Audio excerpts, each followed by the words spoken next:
Bismillahirrahmanirrahim. Elhamdülillah ve salatu ve selamu ala Resulillah. Allahumma allimna ma yanfa'una ve anfa'na bima allamtana ve zidna ilmen nafi'an. Hormatly okuçular, biz Muhtasarul Kudri attуу kitepten sabagыбызды улантуудабыз. Өткөн темабызда сооданын шарттарын баяндаdık. Кудайым буйрса, бүгүн ошол китептин ичинде жазылган матынды чечмелөөгө киришебиз. Кудай Таалам бардыгыбызга туура түшүнүк берсин. Амин я раббал аламин. Бисмиллахир-рахманир-рахим. Al-bay'u yan'aqidu bil-ijabi wal-qabuli iza kana bi-lafzil madi.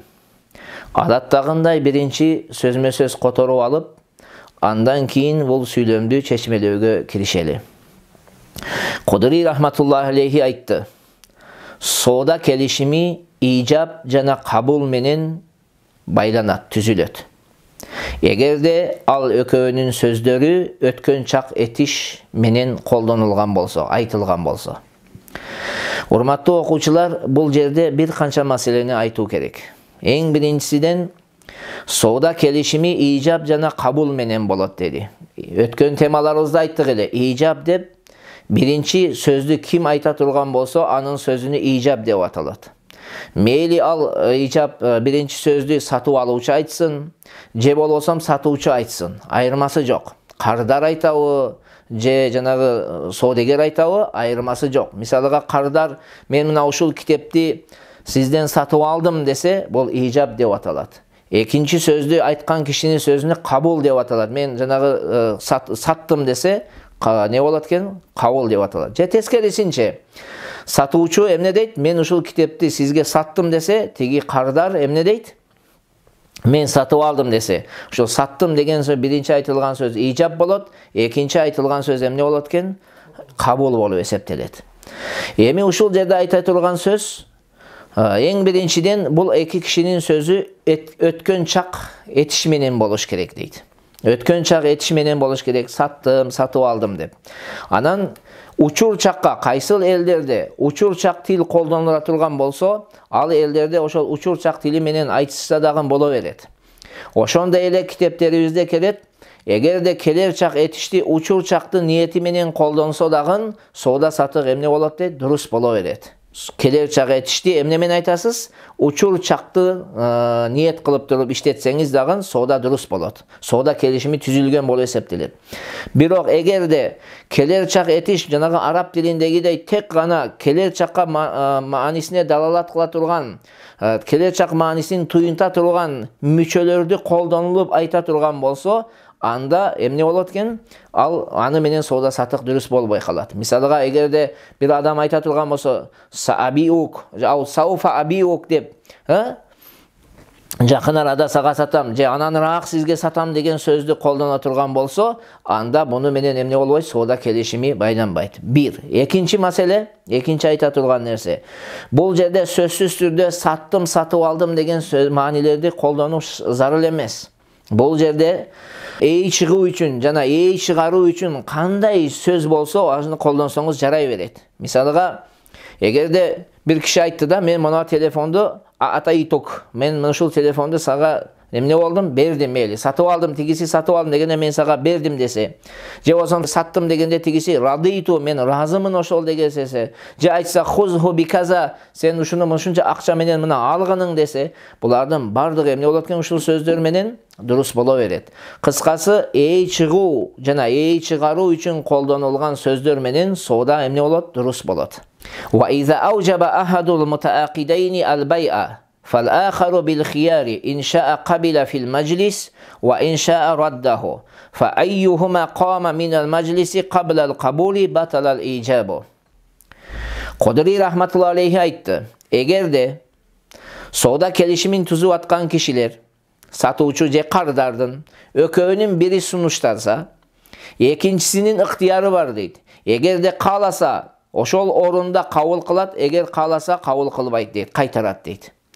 Бул экөөнүн кимиси кабыл кылуудан мурун ордунан турушса, жанагы биринчи айтып сунуш катарында саттым деген жеки сунуш катарында биринчи сатып алуучу сатып алдым деген сөз эмне болуп кетет экен? Жоюлуп кетет. Ижаб эмне болот? Жоюлуп кетет. Бул сүйлөмдө дагы бир канча маселени айтуу керек болот. Эң биринчи маселе, бул жерде сунуштап аткан кезде кандай сыпатта, кандай өлчөмдө сунуштаган болсо, мына ошол сыпат менен өлчөм менен кабыл кылуу зарыл. Мисалыга, эгерде бир адам, мисалыга мен Айдар шейхке айттым: "О шейх Айдар, мен мына ушул 10 метр жеки 20 метр шимоткини, же болсо 20 килограмм будайды 20 сомго сизге саттым" дедим. Айдар шейх ушул менин айткан сөзүмдү ушул сыпаттар менен кабыл кылыш керек. Мисалга эмне деш керек? Макул жеки ыраазымын деш керек. Эгерде мен сунуштап аткан кезде сунуштаган сыпат менен сунуштаган өлчөмдү кабыл кылбай турган болсо, анда биздин ортобуздагы соода дурус болбой калат. Бул жаңы сунуштоо болуп кетет. Мисалга, жаңкы айткан мисалда мен сизге 20 килограмм будайды 20 сомго саттым деген кезде тиги кардар эмне деди? Айдар шейх мынтип айтты да: "Жок, таксыр, мен 10 сомго 10 килограммын алам" деди. Бул эмне болот экен? Биринчи менин айткан саттым деген сунуштоом жокко чыгат. Бул кайра Айдар шейх мага эмне кылган болот? Сунуштаган болуп эсептелет. Ошондуктан эгер Айдар шейх ушундай сыпат менен сөздөр менен мага жооп кайтара турган болсо, мен кайра баштан макулмун, же саттым, же бердим деп айтышым керек болуп калат. Бул бир. Муну өткөн темада айтканбыз, баянгы шарттарды айткан кезде эмне дедик эде? Ижаб менен кабул экөө төп келиш керек деген шарт. Ошондуктан кандай сыпатта сунушталган болсо, ошол сыпатта кабыл кылыш керек. Эгерде ал сыпатта кабыл кылбаса, башкача бир өзүнүн условияларын айтса, бул жаңы сунуштоо болот, жаңы кабыл кылууга не болуп калат экен? Муктаж болуп калат. Экинчи маселе бул жерде эмне экен? Жанагы хиярул мажлис деп коет. Бул жерде хиярул мажлис бар. Ошол мажлис орун. Биз шарттарды айттык эле, соода келишими бир орунда болсун. Эгерде орундар өзгөрө турган болсо, анда соода келишими не болбой калат? Байланбай калат, түзүлбөй калат деп. Ошондуктан бул жерде эгерде сунуштагандан кийин, мисалга мен айттым: "Ажи Мурат, мен сага мына телефонду саттым" дедим. Ажи Мурат ордунан турду. Отурган эле ордунан турду. Бул эмне экен?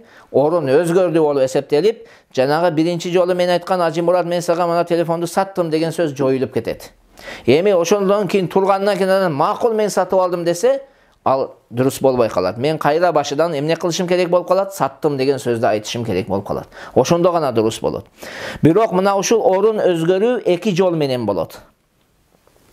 Эки жол менен. Биринчи хакыйкыйсы, чындап эле орундар өзгөрөт, экөө эки жакка басып кетет. Же болсо экинчиси, соода сатык келишимин түзүп аткан кезде баянгы башка бир амалга киргишип кетет. Соода сатыкка тиешеси жок бир нерсеге, мисалга жеш ичиши менен алек болуп калды. Ошондо дагы жанагы менин айткан саттым деген биринчи жолу айткан сөзүм эмне болуп кетет экен? Жоюлуп кетет. Андан кийин жеп ичип, андан кийин туруп алып туруп, мен сатып алдым десе, ал жарабай калат. Кыскасы, бир орунда эмне табылыш керек экен? Саттым жана сатып алдым деген сөз табылыш керек. Fa iza hasala al-ijab wal-qabul lazima al-bay'u. Wa la khiyara li wahidin minhuma illa min aybin aw adami ru'yatin. Эгерде ижаб менен кабыл табылса, мен саттым деген сөздү айттым, Ажи Мурат сатып алдым деген сөздү айтты. Лазимал байу. Бул соода не болду? Милдет болду. Тактап айтканда, түшүнүктүүрөөк кылып айта турган болсок, дароо ушул сөздү айткандан кийин сатылган буюм кардардын мүлкүнө кирет. Кардар бул кишиге акчасын бериш керек болуп калат. Вала хияра ли вахидин минхума. Сатуучуга дагы ушул сөздөр табылгандан кийин сатуучунун дагы, сатып алуучунун дагы неси жок, ыктыяры калбай калат. Ыктыяр колдордон эмне болот? Кетет. Илля мин айбин ав адами руятин. Болгону 3 мисал бар. Бул жерде китепте экөөүн айтып атат. 3 сүрөттө, 3 мисалда гана кайра ыктыярлары бар сооданы жоюуга. Биринчиси мин айбин. Сатып алган буюмда, жанагы биз саттым, сатып алдым деген сөздү айтып бүткөнүбүздөн кийин кардар караса, сатып алган буюмунда кемчилик бар. Ошондо кайра неси бар? Ыктыярлуу болуп калат. Бул тууралуу кийин сөз келет. Жеки адами руятин. Жеки мен Ажи Мурат менен бир телефон сата турган болдум, билесиздер. Азыр мисалга реклама кылат.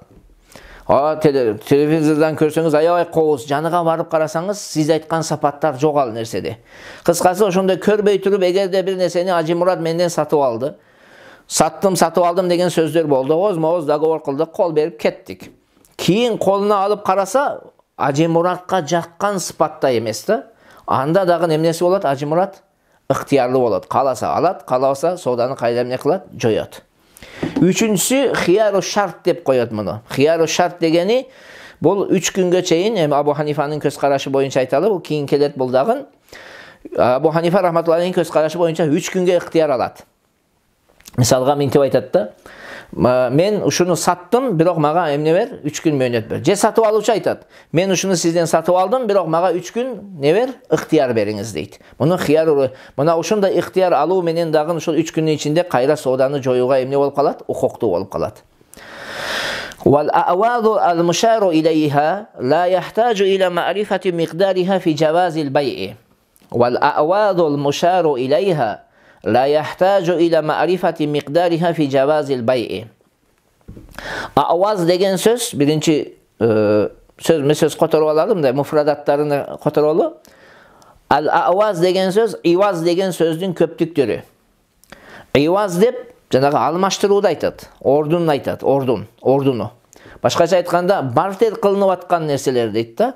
Эми которо турган болсок, ишара кылынган, бартер кылып аткан кезде жанагы алмаштырылып аткан нерселерге ишара кылсаңыз, соода дурус болуу үчүн анын өлчөмүнү билүүгө не болбой калат? Муктаж болбой калат. Риба болбой турган нерселерде, мисалга риба боло турган нерселер бар, риба болбой турган нерселер бар. Риба болбой турган нерселерде, мисалга картошканы дейли, айталы, неге сатып атат? Майга. Bir машинада картошка турат, экинчи машинада эмне турат? Май турат. Растительный масло турат. Тамакка иштете турган. Мунусунда өлчөмү белгисиз, мунусунда өлчөмү белгисиз. Ошондо эмне деп койду? Мына ушул машинедеги картошканы, мына ушул машинедеги эмнеге? Майга саттым деди. Ушул машинедеги картошканы эмнеге саттым? Мына ушул машинедеги эмнеге? Майга саттым деди. Өкөө теңи белгисиз. Бунда машинеде канча тонна будай бар, же тигисинде канча тонна, же канча литр май бар, биз аны билбейбиз.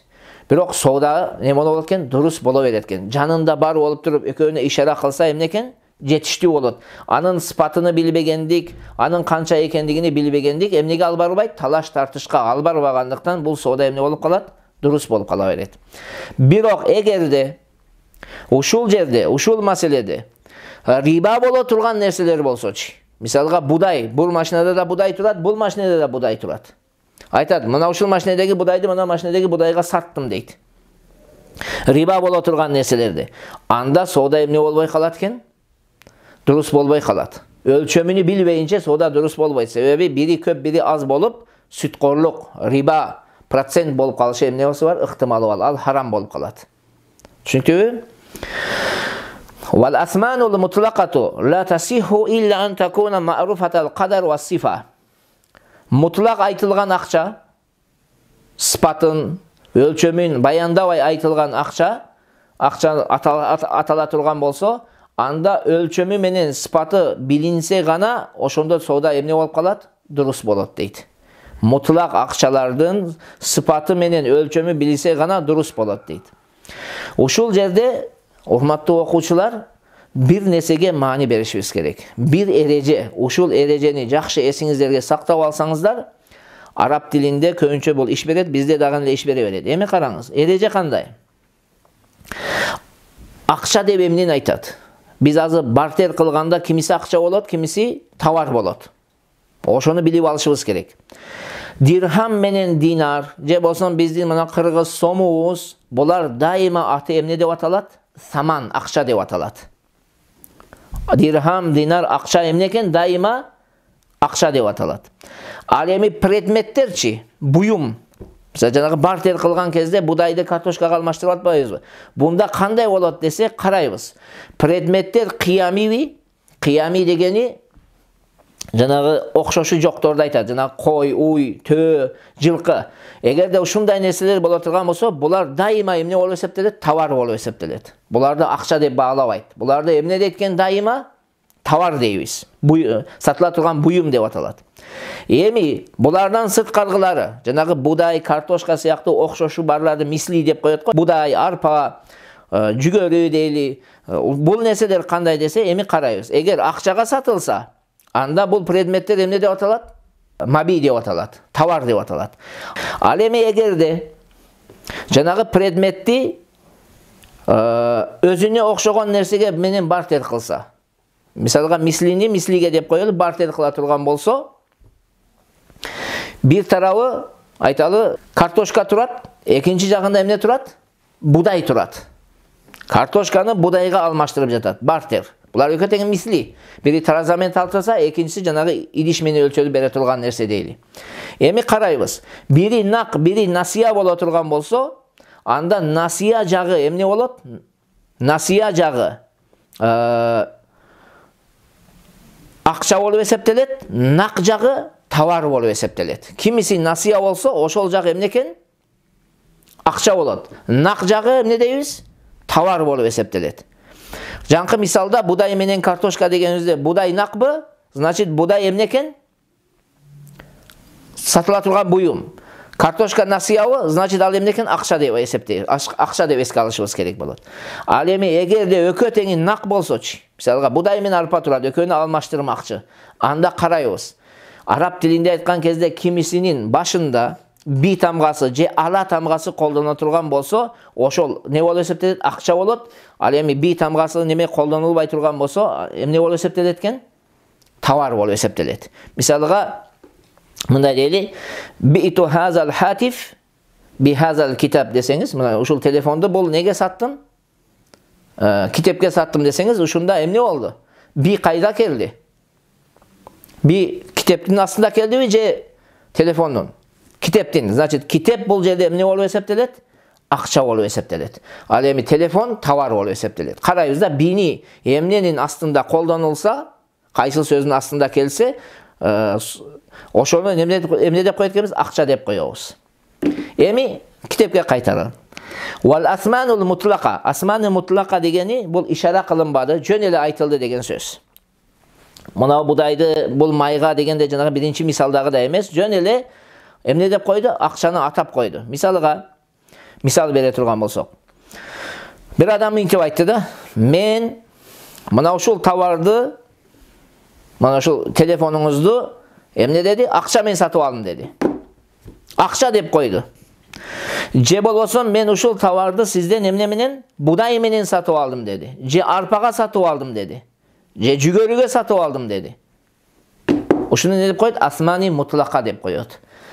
Бул соода дурус болуу үчүн өлчөмү менен сыпаты эмне болуш керек? Белгилүү болуш керек.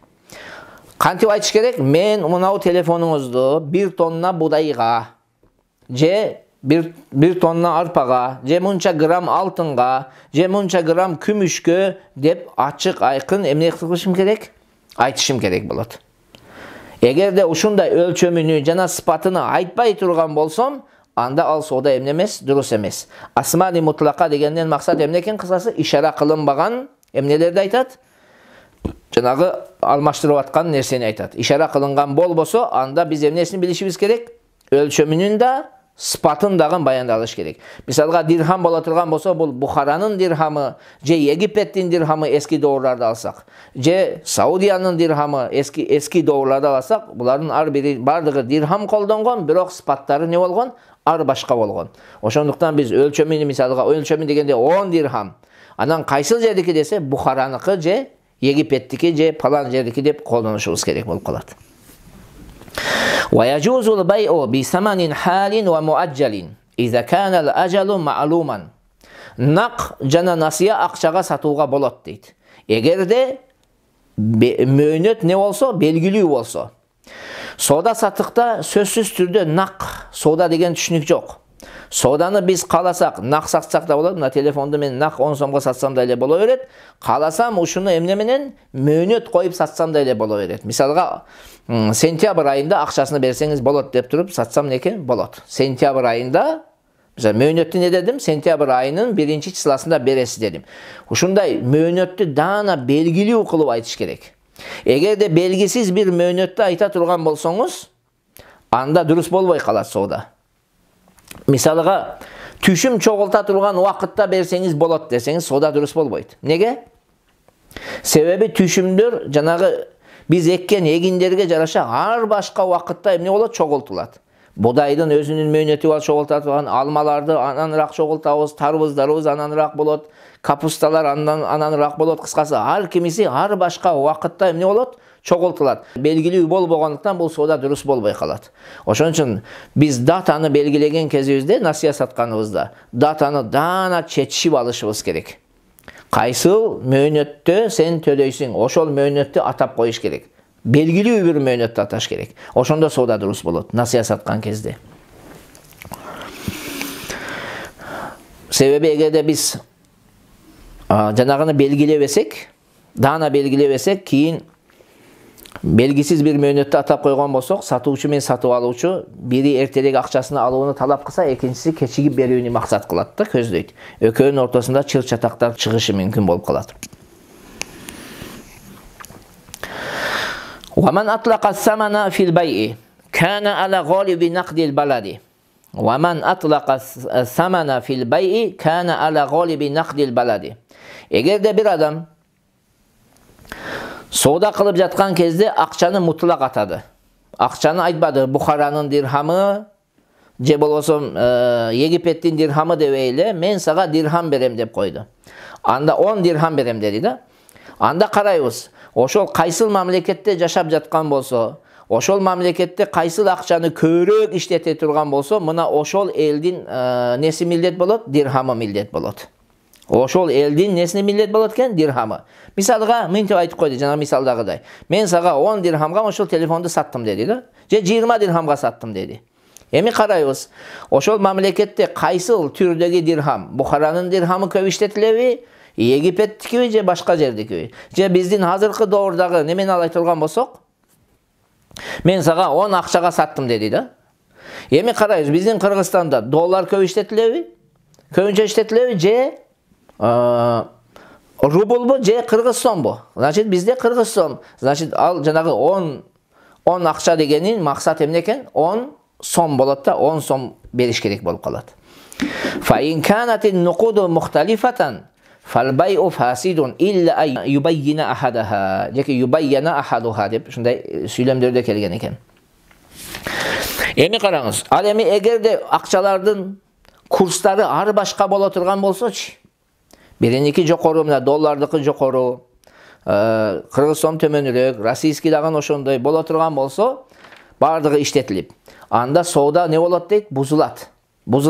Бирок ошол жерде эгерде дароо ошол соода кылып аткан кезде менин максатым ушул 10 дирхам дегенден максатым Бухаранын дирхамы болчу деп баяндай турган болсо, анда соода кайра эмне болот? Дурус болот дейт. Ушул маселе, урматтуу окуучулар, 4кө бөлүнөт. 4 бөлүгү бар. Биринчиси, карайбыз, ошол мамлекетте иштетип жаткан дирхамдарды алалы, эми эски доордо ала турган болсок. Дирхамдар эгерде курстары бирдей болуп, бирдей иштетиле турган болсо, анда 10 дирхам бер деген кезде каалаган 10 дирхамды берсе боло берет. Мейли Бухараныкы болсун, Бухараныкы, Египеттики болсо Египеттики, Саудияныкы болсо Саудия, Ирактыкы болсо Ирактыкы. Курстары да бирдей, иштетүүлөрү дагы бирдей, бардыгы менен алды берди боло турган болсо, алыш бериш дурус боло берет. Любойуну берсе жарай берет. Экинчи мисал, ихталафат малиятан ва риважан. Курстары дагы ар башка, иштетүү дагы ар башка болсо. Курстары ар башка. Айталы Бухаранын дирхамыга караганда Египеттин дирхамы не? Кадыр баркы күчтүүрөөк дейли. Ага караганда Ирактыкы күчтүүрөөк дейли. Ага караганда Саудияныкы күчтүүрөөк дейли. Кыскасы ар башка болуп, анан иштетилиши дагы ар башка боло турган болсо, анда жанагы 10 дирхамга сатып алдым дегенде фаянсарибу иля галиби нақдил балат. Анда ошол мамлекетте кайсыл акчаны көбүрөөк иштетет, ошону бериш керек болот. Мамлекетте мисалга Орто Азия боло турган болсо, мисалга Бухара дейли, Бухараныкын берип коет. Үчүнчүсү ихталафат риважан факат. Курстары бирдей. Курстары бардыгы бирдей. Бухаранын акчасы дирхамы дейсизби, Египеттики бардыгынын курсу бирдей. Болгону колдонуу ар башка. Бирини көбүрөөк колдонушат, экинчисini азыраак колдонушат. Бул сүрөттө дагы кимисини көбүрөөк колдонсо, ошону мен төлөп берет. Эми акыркы мисалы кайсыл дей турган болсок, кайсыл экен? Баянгы курстары ар башка болуп, колдонуулары бирдей боло турган болсо. Мисалга айталы, Кыргызстанда кыргыз сом дагы кенен иштетилет. Российский рубль дагы кенен базарларыбызда алды берди бар. Доллар менен дагы бардыгы бар. Бирок булардын ортосундагы курстар эмне? Ар башка боло турган болсо, мына ушул сүрөттө гана эмне болот? Соода фасид болот. 4-сүндө. Курстар ар башка болуп, бирдей иштетиле турган болсо, соода фасид болот. Ошон үчүн бирини атаса, мисал доллар бер десе, же российский бер десе, же кыргыз сом берилсе, ошондо гана эмне болуп калат экен? Соода дурус болот. Ошол мажилисте, ошол соода келишим түзүп жатканда айтыш керек. Эгерде ушинтип баяндабаса, соода эмне болот? Фасид болот. Кыскасы 4 мисалдын 3-өүндө дурус болду, биринде эмне болбоду? Дурус болбой калды. Ва яжузу бай'у таами вал хубуби куллиха мукаялатан ва мужазафатан. Будай жана башка дандарды, будайды, жүгөрүнү, айталы фасолду, булардын бардыгыны өлчөп сатсаңыз да эле боло берет. Өлчөп сатканда түрлөшүнө сатсаңыз да боло берет. Башкасын башка түргө сатсаңыз да эле боло берет. Ошондой эле мужазафатан сатсаңыз да болот. Мужазафатан деген божомол менен сатсаңыз. Божомол менен ушул үймөк будайда мисалга 1 тонна будай бар деп сатсаңыз жарай берет. Бирок качан божомолдоп саткан кезде түрлөшүнө сатпашыңыз керек. Будайды будайга эмес сатсаңыз жарабайт божомол менен. Будайды арпага сатсаңыз болот. Нак болсо мисалга мына ушул божомол менен ушул үймөк будайда 1 тоннадай будай бар. Божомол менен мына үймөк арпада 1 тоннадай арпасы бар. Мына ушуну бири-бириге сатып алдык кылсаңыз эмне болот? Дурус болот. Бирок жынсыга түр-түрүнө боло турган болсо божомолдоп сатуу мүмкүн эмес. Себеби эмне болуп калышы мүмкүн? Риба болушу мүмкүн. Бири жанагы божомолдоп айткан үймөгүбүздүн бири 1 тонна, экинчиси 200 мисалга айталы 9 килограмм чыгышы мүмкүн. Ошондо 100 килограмм ашыкча болгондуктан сүткорлук болуп калат. Кыскасы түрүнөн башка нерсеге сатсаңыз, будайды мисал картошкага, будайды майга, анда божомолдоп сатсаңыз эмне экен? Боло берет. Бирок түрлөш болсо мүмкүн эмес. Бири ашыкча, бири кем болсо сүткорлук болуп калат. Ва биинаин биайнихи ла юрафу миқдаруху. Жана өлчөмү белгисиз болгон бир идиш менен өлчөп сатууга дагы эмне экен? Боло берет. Өлчөмү белгисиз, канча грамм же канча килограмм чыккандыгын биз эмне кылбайбыз, аны ичиге салсаңыз билбейбиз. Бирок ошону менен гана сатсаңыз эмне экен? Боло берет. Бирок шарты эмне? Мисалга мындай дейт да, мына ушул литровый банкадагы будайды мен 10 сомго сизге саттым дейт. Боло берет. Жарай берет. Жарайт, бул нерсе жарайт. Бирок шарты эмне? Ошол идиш жыгачтан, же темирден, же болсо чоподон жасалып, жанагы көбөйүп азайышынын ыктымалы болбой турган нерселер болуш керек. Ал эми биздин доордагыдай мешокто боло турган болсо, мына ушул мешокто бирөөдө гана белгилеп алат да. Мен тек гана ушул мешок менен сатам. Ушул бир мешокту белгилеп алат. Бир капты алат да, мына ушул кап менен гана сатам. Ушул каптан ар бир кап мисалга 10 сомдон дейт. Анда мүмкүн эмес. Неге? Себеби бул кап өсүп, биринчи жол салганыңызда азыраак батып 10 килограмм батышы мүмкүн, экинчи жол салганыңызда 11 килограмм батышы мүмкүн. Ошондуктан бул белгисиз болот. Ошол белгисиз болуп калат да, биринчиде 10 болсо, экинчиде 11 батышы мүмкүн. Андай мүмкүн эмес болот. Бирдей идиш, өзгөрбөй турган жанагы темирден, жыгачтан жасалган идиш болсо, мына ушул идиш менен гана мен не кылам? Сатам. Ушул идиштин бирини 10 сомдон деп сатсаңыз не экен? Боло берет. Мына бизде дагы базарда барсаңыз литровый банкаларга же 2 литровый же 3 литровый банкаларга жанагы балапандарга, чөжөлөргө эмне дандарды сатышат. Ушундай бөлүп. Ошол эмне болот экен? Дурус болот. Себеби ал не болбойт? Көбөйүп азайбайт, өсүп кемибейт. Ва ау бивазни хажарин биайнихи ла юрафу миқдаруху. Же өлчөмү белгисиз болгон бир таштын салмагы менен гана сатам деди да. Бир таштап келип алган. Таразада мурунку доорлардан, азыркы доорлардан немелер чыкпады, жана атайындай темирден жасалган немелер бар. 1 килограммдык, 200 граммдык, 2 килограммдык деген гир сыяктуу немелер бар. Мурунку доорларда бул нерселер жок болгондуктан белгилүү бир таштап келет. Мен ушул таштын салмагы менен сатам дейт. Таштап келип коюп алган. Ушул таштын салмагы менен болсо, ушуну 10 сомдон сатам дейт. Анан ошого коюп туруп сата берсе не экен? Жарай берет. Ve men ba'a subrata ta'amin kullu kafizin bidirhamin. Cazal bay'u fi kafizin vahidin inde Abi Hanife rahmetullahi aleyhi ve batala fil baqi. İlla yusamma cumlata kufzaniha. Demek kim bir üymek budaydı satsa deyip, mıntip sattı da kullu kafizin bir dirhamin. Ar bir uşul üymek budaydın, ar bir kafizi bir dirham dedi. Bir kafiziniz bul 12 so olot.